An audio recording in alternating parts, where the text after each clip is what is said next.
Hi! Naitanong mo na ba sa sarili mo kung bakit ang sipag-sipag mo naman pero parang walang nangyayari sa buhay mo? Tara, pag-usapan natin yan. These are day 16 of our content challenge and the topic is my turning point. Okay? So, my turning point in my life, in my business, or in my career happened nung nag-join ako sa SB League program ni Sir MJ Lopez. Kasi doon, nalaman ko kung ano yung 3S, elements of success. Katulad din ba kita na lahat halos na strategy na itinuturo sa atin ng mga successful guru, sa YouTube, sa Facebook, di ba? Na ginawa mo naman. Pero minsan or kadalasan, habang ginagawa mo parang hindi naman gumagana sa'yo. And it turned out na yung story mo ngayon, sinasabi mo, wala namang nangyari, hindi naman totoo yun, tama?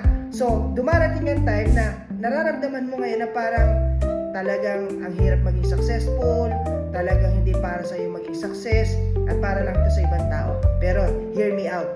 May nalaman ako. Dapat pala, ganito pala dapat natin gawin. The 3S elements of success. Number 1, state. Magsimula muna tayo sa state natin. Pag sinabing state of mind, heart, and body. Dapat pala, congruent sila, align sila sa bawat isa. Dapat sa mind mo pa lang sinasabi mo sa sarili mo, nabivisualize mo na magiging successful ka. Dapat nararamdaman mo ito. Okay? Ina-attract mo na to. At the same time, dapat kumikilos ka according sa gusto mo.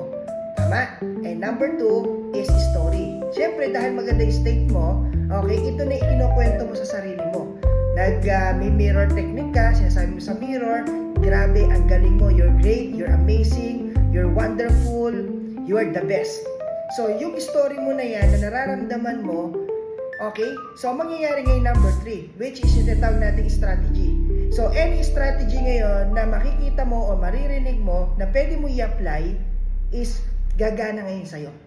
Okay? Kasi na I found out, any strategy will work kung ikaw nasa right state of mind ka, nasa right state of heart ka, and nasa right state of body ka.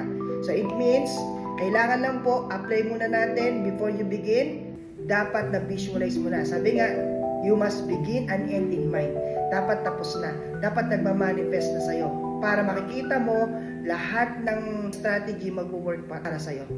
Okay? So, dapat, ngayon pa lang, i-assume mo na, blessed ka, na malupit ka, na magaling ka.